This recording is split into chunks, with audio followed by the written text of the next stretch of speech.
a secret hidden for over 70 years. Darkness, silence, and 100-metre depth shrouds the wreck of the former pride of the Polish Navy.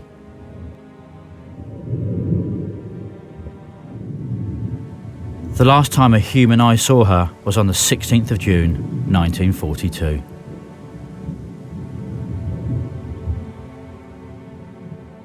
Każdy się był spokojny, nie było żadnej paniki. Tylko ja słyszałem, że dwóch to poszli kapitana wyciągnąć z miejsca, bo on chciał z te statki iść. Jego wyciągli i wyrzucili do wody.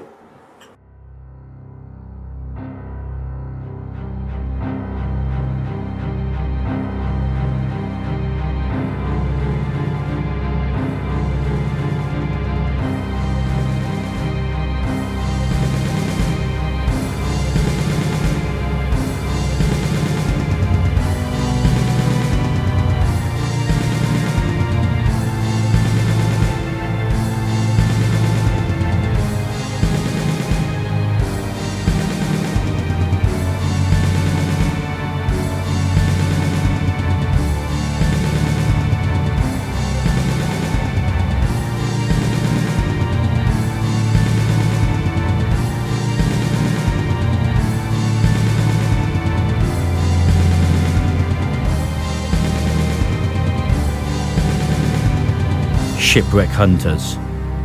The mystery of L72.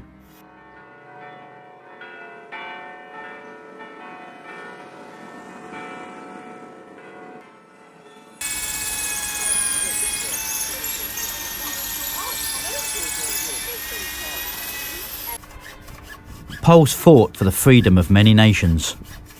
In the distant Mediterranean was a tiny Catholic country which for centuries had fought to maintain its independence and freedom. During World War II, it lay in ruins as its citizens suffered the horrors of war.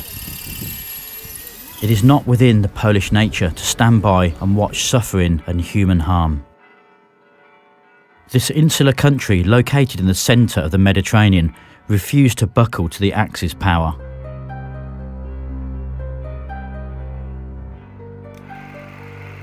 Like a thorn in the side of Mussolini and Hitler, for Churchill it had a very important strategic significance. The first priority was to keep Navy and Air Force bases. The main source of supplies were the life-sustaining ocean-going freighters, which were grouped into convoys. But even the presence of armed escorts did not guarantee the safe arrival of supplies to their destination. This was a battle for existence, rather than one fought strategically. Every litre of fuel, every bullet, every can of food was critical to survival. Each sunken cargo ship meant continued suffering for the island's inhabitants. The remaining 2 of the original 6 transports helped sustain life and continue the fight with the enemy for the next few months of the war. Malta, an archipelago of 3 islands within an area smaller than the capital of Poland. It shares with Poland not only the red and white of its flag, but also the camaraderie of brothers in arms. Here they stationed 2 Polish submarines called the Terrible Twins. Polish destroyers also protected the convoys that were carrying those vital life-supporting supplies. Pilots defended the Maltese skies. The Polish fought honourably and died for these very brave Maltese people. The courage of the Maltese alone deserves enormous respect. For the heroic defence of the island and the suffering she experienced during World War II, Malta was awarded the George Cross by King George VI himself. War graves in the cemetery in Kalkara testify to the effort and the blood sacrificed by Polish soldiers. Because of the strategic location of Malta and its islands, the surrounding waters in the area alone are of an interest to researchers and scientists from around the world. For centuries, the intensity of shipping and military activity has produced the present underwater landscape. Littered with wrecks, the deep sea is a reflection of this turbulent history. For more than 70 years, Malta concealed a mystery directly related to the Polish nation. You know, and then we can decide, okay, today we're going to do left, tomorrow we're going to do right.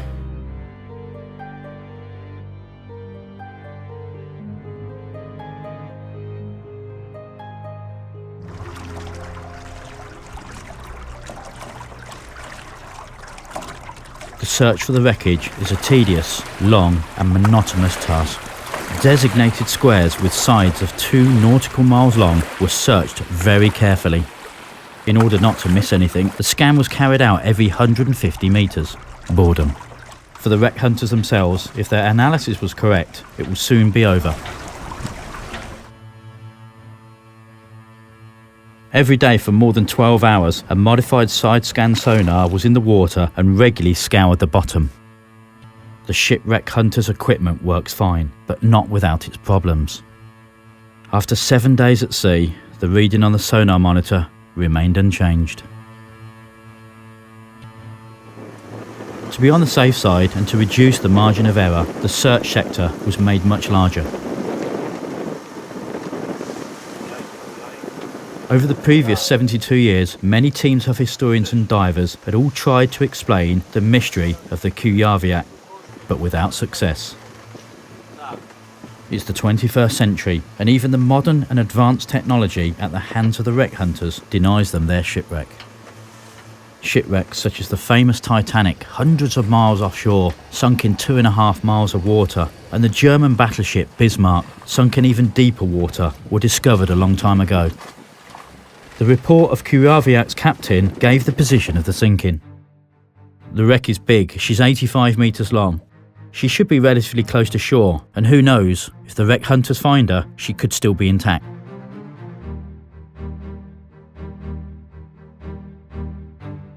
It is June the 3rd, 1942. The convoy, codenamed WS-19Z, leaves Greenock in the United Kingdom and makes way with supplies to Malta. It was the beginning of Operation Harpoon. 6 ships departed laden with precious cargo for the forces fighting to maintain what was left of the island, but even this was nothing more than a drop in the ocean. The German and Italian air forces attacked with such ferocity that in 1942 there was only 1 free day from air raids. The secret convoy consisted of several ships of the British Royal Navy and the Polish Navy. Upon entering the Mediterranean, the convoy was continually attacked from the air, from the sea, and even from underwater. This was a battle for a total extermination. The determination and stubbornness of both sides is demonstrated by the fact that only 2 of the 6 supply ships ever reached the port of Valletta. For centuries, when the world fought for a just cause, there has never been a shortage of Poles in the ranks. The escort destroyer ORP Kujawiak fought valiantly on the front lines, but she never did reach safe harbour. Finding all of the archive information is the key to success. Perhaps only a combination of historical archive documents alongside sonar scan data will provide results of the Polish destroyer's tragic night. Szukaliśmy wszystkich grobów marynarzy z Kujawiaka, którzy są właśnie nerwowe, ogromne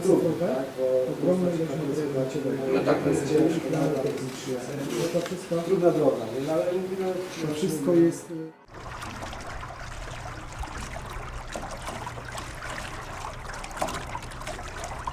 It is 11:15 a.m.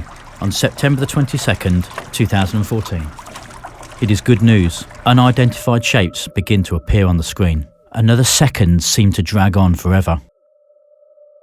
The unidentified object is long, more than 80 metres long. Could this be what the team have been looking for? The location charted during the analysis is correct, but it is not enough to declare success. The team will need a clear and confident picture. Na razie zablokowałem, żeby mi się nie wysunęła za bardzo.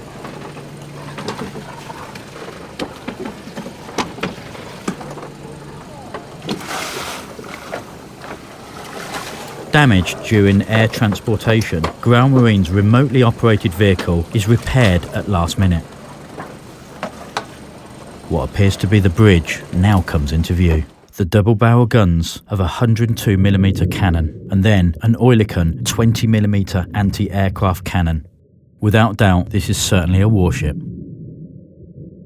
After the funnel stack is something that looks like a garden bench. But what is a bench doing on a warship?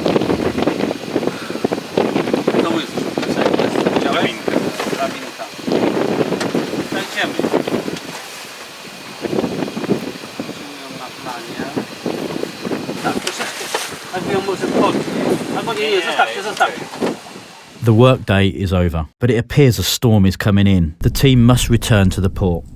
As the search vessel battles the waves on the return journey, the bench looms in the minds of the divers. Perhaps it is a small cruiser that was equipped with weapons. Turmoil prevails in the minds of the members of the expedition.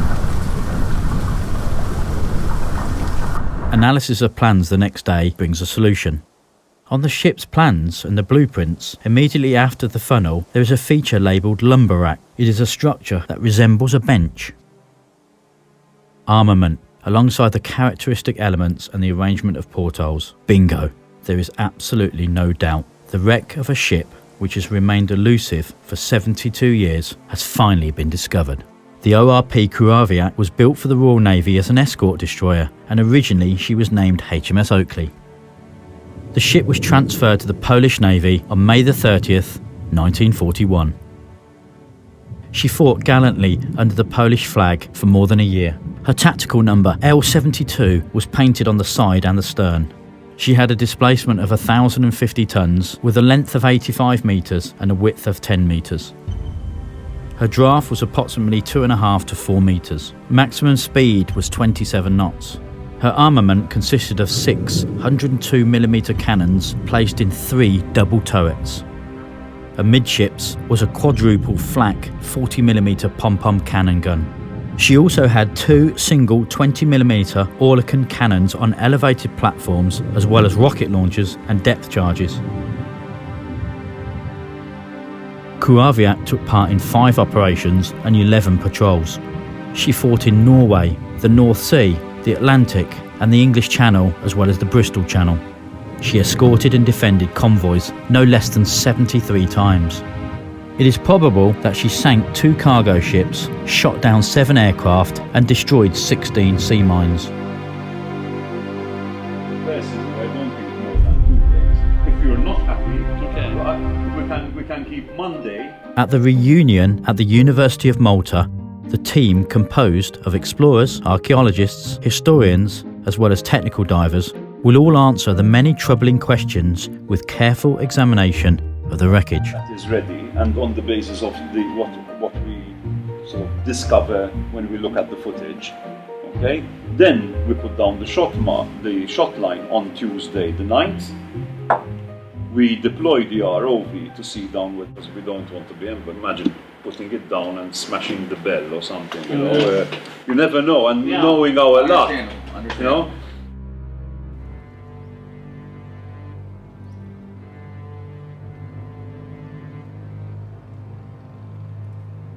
The wreck lies on a sandy bottom at a depth of 100 metres.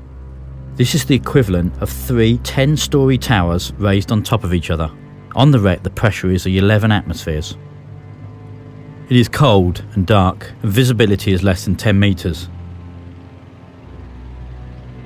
Due to the extreme conditions, exploration can be very difficult and a dangerous task. The team have devoted almost a year in preparation for this.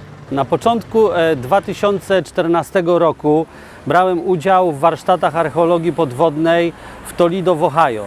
Poznałem tam Chrisa Kraska, którego, jak się okazało, ojciec był marynarzem na ORP Kujawiak, który był na pokładzie tej feralnej nocy, kiedy okręt tonął. Chris opowiadał mi, że próbował zainteresować tematem odnalezienia wraku czołowych nurków amerykańskich, natomiast polski wrak okrętu wojennego nie budzi emocji wśród Amerykanów. W przerwie zadzwoniłem do przyjaciela i projekt odnalezienia wraku wszedł w życie. Most of the team's divers use closed-circuit rebreather technology. These devices use breathing gases very economically, with significant increases in safety, and allows the divers to stay underwater longer. However, rebreathers are very complicated. They require adequate and long-term preparation. A simple mistake or an oversight can cost lives.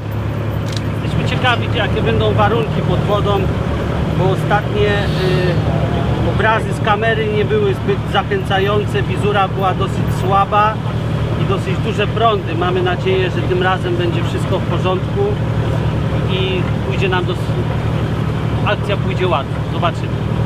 So current against us. Yeah. Okay. So 5 to 8. So yeah, we're thinking of maximum 12 minutes, you know? Yeah. If it's 12 minutes and this is not up, we're not on the wreck, or we didn't manage? Kważi 30 piet. Mela, inta ħatorbot li l-ħabel mal-kantun. Ok, imma 30 piet il-fuq mill-kantun nixtieq l-lup. Naqtaw nofs dik il-ħabel. 85 għandna iżjed ħin nippruvaw insibu eċċetra, ok? U mbagħad ġifieri dan il-lup importanti jagħmillu li int, u mbagħad fuq quddiem ħansib jew line minn fejn kienet tgħaddi l-ankra.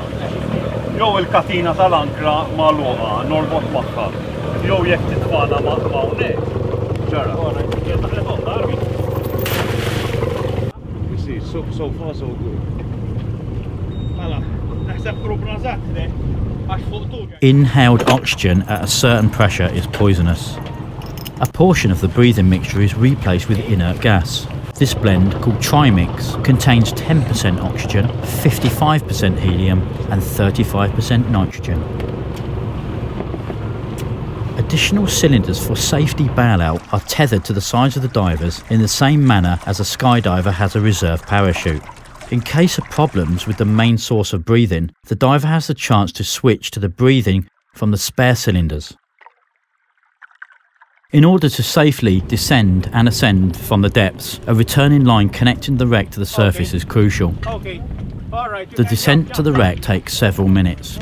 Hey, do you get us closer? No, the current had to go there. Current going that way. No, that way.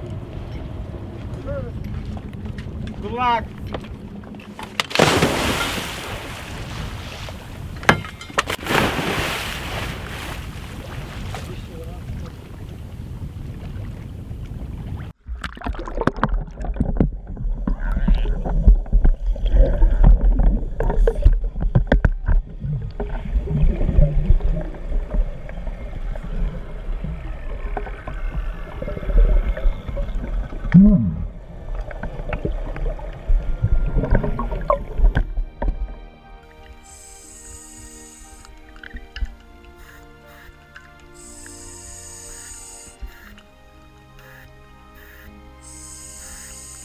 The ship is long and you cannot see it all in one dive alone.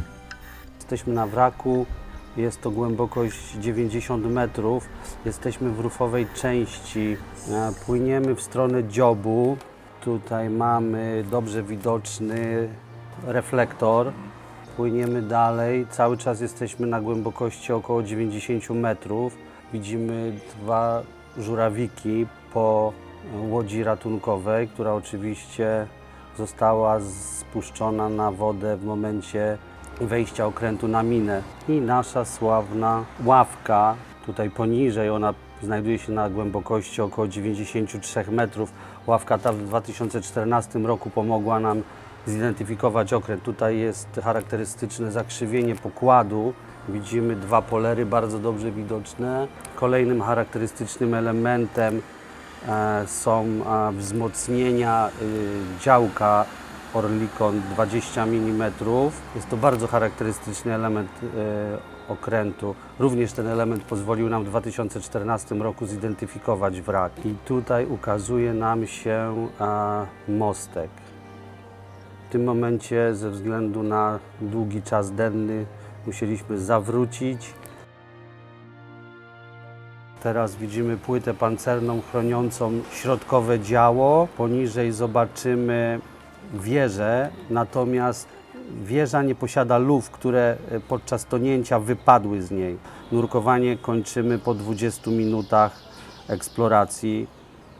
After a 20-minute exploration, a 2-hour return trip to the surface awaits. It is necessary to decompress or make the long stops on the way to the surface to rid the body of the excess accumulation of gases. A shaken bottle of soda must decompress by being opened up very slowly, otherwise it will boil over. A similar reaction occurs in the body of the deep diver.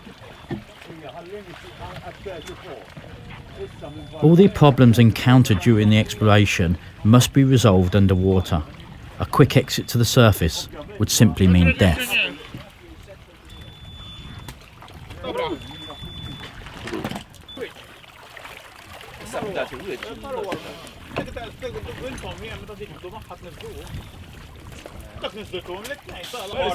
Where is it? Amazing! On the propeller, huh? Did I you know see the it's gun? Huh? Did you see Yeah, the gun? Actually, I went to the bridge. I saw the bridge, and then I came back. Wonderful.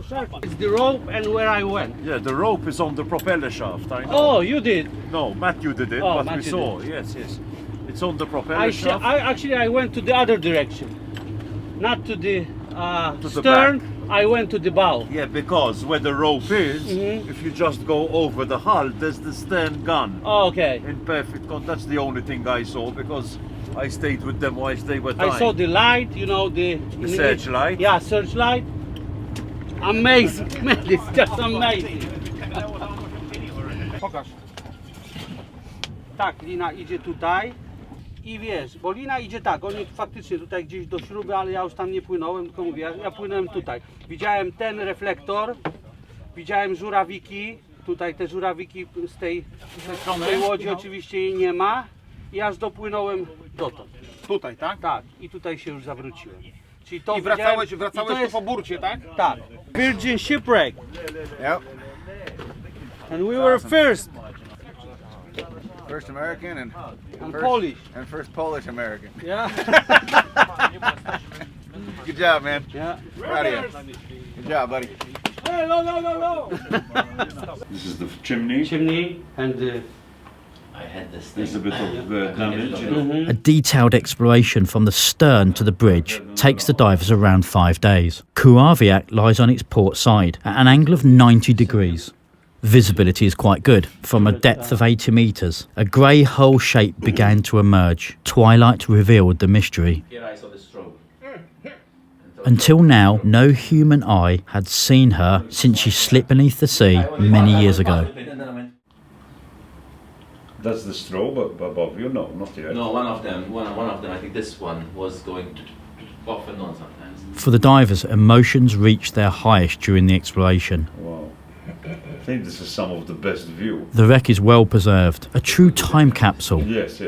giving the feeling that was disaster very happened right. just before the divers' descent. All major Yes, components no of the change, ship's construction completely, are recognisable. The metal. To człowiek w życiu przeszedł, ja nie wiem. I wpadł do wody i wpadł, a to woda taka ściśka. Myślałem, że mnie wciągnie. Ale złapałem się takie tratwy z drugimi i na tej tratwie cały czas byliśmy. Aż nas wyratowali. To była jakaś moja, wiem, pierwsza w nocy. Siebie uratowałem, to wszystko. The disastrous evenings from the 15th to the 16th of June 1942 was a combination of a series of unfortunate events. Less than 5 miles northeast of the port of Valletta, bringing up the rear, the Kujawiak turns to go to the rescue of the now damaged HMS Badsworth, which had struck a mine. Located just behind her is HMS Itouriel, but she does not try to help. Instead, she retreats, safely escaping the area. The only hope for the British ship remains with the Polish destroyer. At this point, the commander of the Kujawiak orders the ship to turn to the port side and go to the rescue of her ally. She strikes a mine, and the resulting explosion is catastrophic. The ship is heavily damaged on the port side and immediately begins to take on water and list to that side. Their heroic struggle to stop the filling of seawater goes on until the crew can no longer fight. At 1:20 a.m, the pride of the Polish seamen slips below the sea. Siadłem sobie na statku jeszcze i tak pomaluśku ściskałem się, wleciałem do wody. I żeby się ratować, to trzeba było jak pies, żeby uciekać, bo tak ciśnienie takie, jakbym jeszcze troszeczkę dłużej był, to by ciśniało, ja pojechał do statku z powrotem, do tej dziury. Ale jakoś udało mi się. Jak już odeszły, już ta fala nie cisnęła, to już aż wreszcie już w porządku teraz. Niestety już poszedł na dół. The stern is the first to hit the seabed, taking the whole weight of the ship and causing serious buckling in the armour plating for around 3 metres. Depth charge racks bend and twist to form an unrecognisable tangle of metal. Then the hull comes to rest on a port side. Fragile portions of the ship break up, and everything that is not attached crashes to the bottom and scatters around the ship. 102mm caliber shells fall out of their trays and stick vertically in the sand. The vanquished ship now becomes the grave of 13 Polish seamen. Was it possible to prevent this tragedy? Today, having access to archival materials and knowledge is much greater than it once was. The minesweepers responsible for the safe approach to and from the harbour were simply not prepared for this task. They were too slow. They had never operated at night and never practiced this procedure before. Their only experience was a 3-day exercise in Gibraltar. No communications, chaos. This picture emerges from the reports. Captain Powlett, the commander of HMS Blakeney. There's no way I could determine the position of her location. The only thing I was sure of was that I was outside the coordinates of the channel. Probably, if the ship's captain was guided by common sense and a cool head, the situation would not have ended in tragedy. The best example was the response of the commander of the destroyer HMS Itouriel. The heroism cost the life of the ship and 13 sailors. Heroism is the act of supreme sacrifice. The glory of nations is built on such actions. And when it comes the time for the values of freedom and independence, the hero gives his life. History does not die, as long as we remember our heroes. The Shipwreck Expeditions Association decided to commemorate Polish sailors killed aboard Kujawiak. The ceremonial unveiling of a marble plaque at the Upper Baraka Gardens proved to be a difficult challenge. UNESCO's influence on this special place of remembrance forced the team to perform mountains of paperwork and spend months on formalities. At the end of May, consent was finally given. The intricate pattern was created by hand. Architect Patrick Kalea, designer and coordinator, had many sleepless nights leading up to the installation. It was a tedious job. The slightest mistake would call the ceremonies into question.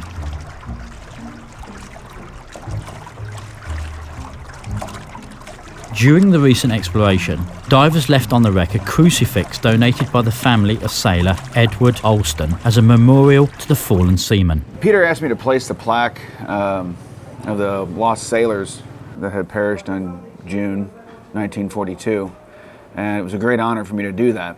And we did our descent, got on the wreck, and now we're trying to find a nice stable place on the wreck where this could be shown proudly. We come to one spot where I'm actually placing the plaque now. Is on a nice chain up against the hull. I pushed myself away from the wreck and I gave it a nice military honor salute with a very slow retreat, in meaning mourning and loss of a fellow combatant ally. So then we moved forward to get the bag of crucifix and a rosary to place inside one of the portholes to drop inside. And that one is roughly right around the crew space on the map. So I put the crucifix down there and I said a little prayer in memorial to the loss of life on the Kujawiak. It was good, but it wasn't as... And no current today. Oh yeah, there's no current. Perfect. You know? Got the plaque up. You put it on a stanchion. And then porthole 2 over, put the rosary and cross. Halfway between the shot line and the bridge. You didn't go further today? No.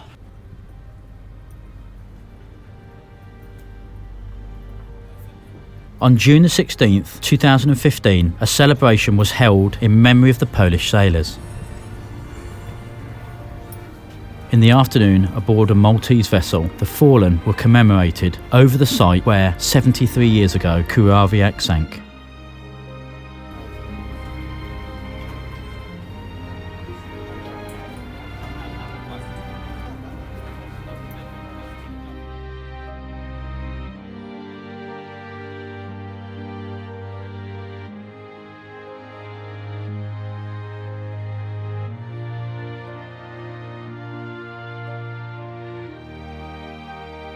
There was a reading of the British poet Alfred Lord Tennyson's Crossing the Bar.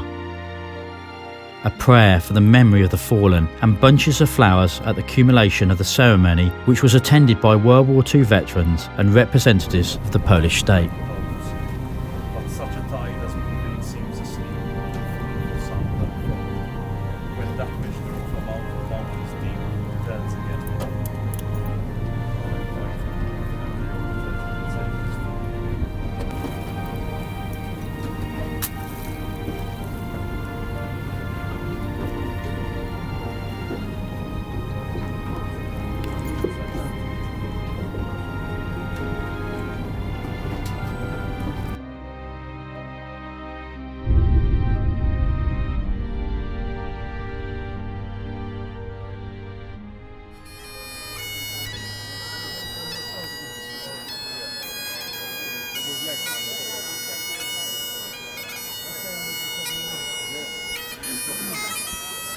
At 7:30 in the evening, the hard work of many dedicated individuals involved in the project came to an end. After the ceremonial speeches, Maltese Minister of Culture Dr. Owen Benici, together alongside the Polish Minister of War Veterans, unveiled a commemorative plaque made of white marble and sponsored by the Shipwreck Expeditions Association. The shipwreck of Polish escort destroyer ORP Kujawiak was discovered. In the dark waters, surrounded by silence, I had a chance to spiritually connect to 13 Navy men, our heroes, and I have a message from them to Maltese people, so let me be the messenger. We lost our lives fighting for your freedom, and it was worth it. Now we are on our eternal watch in the friendly Maltese waters, making sure that your freedom is safe.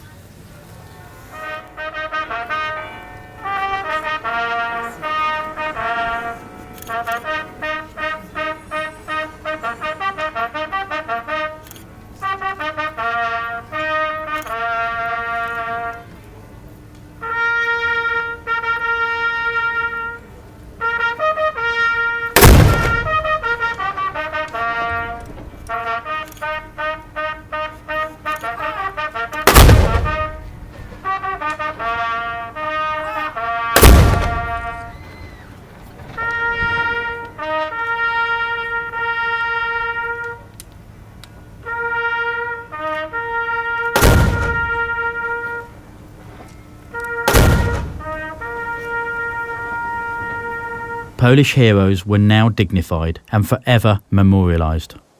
The Guard of Honour fired a triple salvo and 13 cannons shot while reading the names of the fallen sailors, marking the final of the festivities. Months of preparation and sacrifice were now rewarded by overwhelming pride in the results of the project, a small but very important contribution. The restoration of the memory of a forgotten tragedy of the Kujawiak is due to a handful of enthusiasts.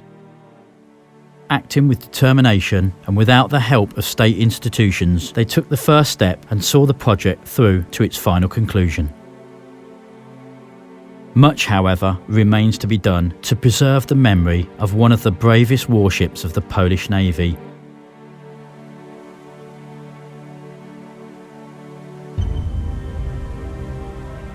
This film is dedicated to the sailor who fought on the ORP Kujawiak and those who gave their lives doing so.